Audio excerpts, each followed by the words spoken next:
So, who leaves? It is not possible to paint a picture of the typical terrorist. People with very different socio-economic backgrounds get involved for a number of different reasons. It is also not possible to paint a picture of the typical disengager. The case studies document exits by leaders and foot soldiers, people who killed, and people who were not deeply involved with violence, people with long terrorist careers, and people who are still new to the extremist subculture. But even if we cannot say exactly who leaves, it's possible to say something about why people leave. In fact, the reasons why extremists begin to doubt are remarkably similar across from different kinds of violent extremism: militant Islamism, extreme right-wing philosophies, left-wing groups, or separatist terrorist groups. First, let's have a look at the role played by ideology. Militant Islamists, right-wing extremists, left-wing extremists, and separatist terrorists have very different political goals, enemy images, and ideas about legitimate targets and tactics. But their basic storylines have much in common.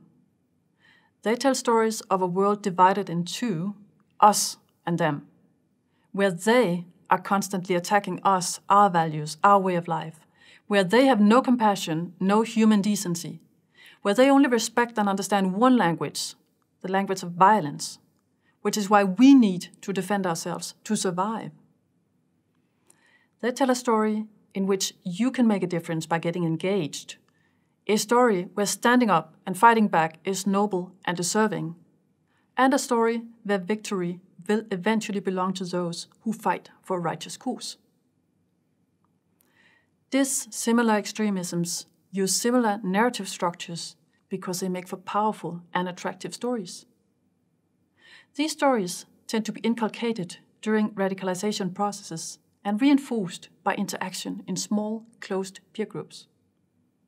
But at times, they lose their hold. The case studies illustrate that extremists might begin to doubt due to personal encounters with someone who's supposed to be the enemy, but who behaves in a kind, just, and selfless way. Or when directly confronted with the consequences of extremist violence. Now, in the propaganda, enemies are demonized. In reality, of course, the victims of terrorist attacks are normal humans. Did this person really deserve to die? What if he got it wrong about his views? How might his family feel? Those are some of the questions that might begin to nag an extremist. We also see examples of how people begin to doubt in a more gradual way, if they, for one reason or other, begin to have more contact with people outside of the extremist subculture. After a while, the self-evident truths of the extremist narrative begin to seem far-fetched. Let's now turn to the second pattern that stands out in the case studies. People who leave because they grow disillusioned with their extremist peers or leaders. Consider again the extremist propaganda which divides the world into us and them and depicts us as a brotherhood of righteous, brave, selfless fighters in the service of just cause.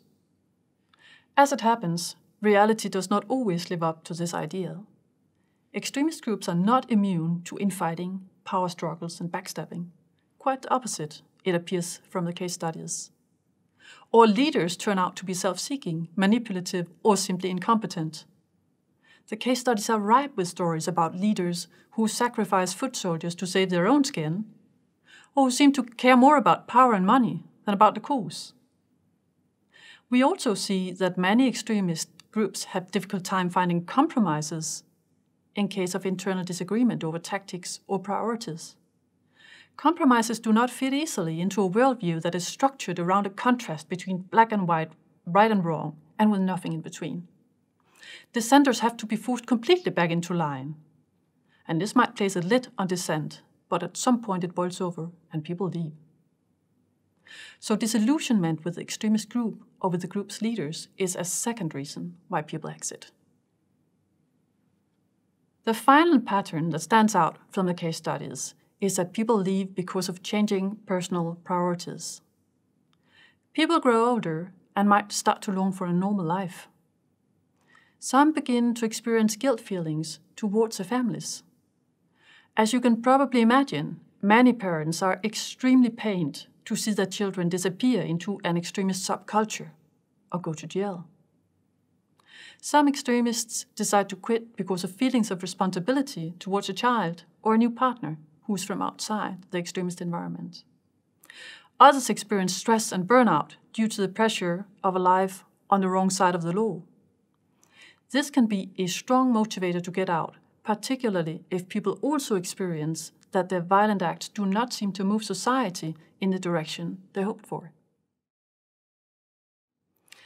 Let me sum up. Voluntary exit from extremism is a less studied phenomenon than radicalization into terrorism. But it happens. We cannot say exactly who's likely to leave, but the case studies tell us a good deal about why people leave. They begin to doubt the extremist narrative, and/or they grow disillusioned with their comrades and leaders, and/or their personal priorities begin to change. Could these natural forces be used as a lever in counterterrorism efforts, you might want to ask? Certainly, and there are attempts to do so in a number of European and Middle Eastern countries.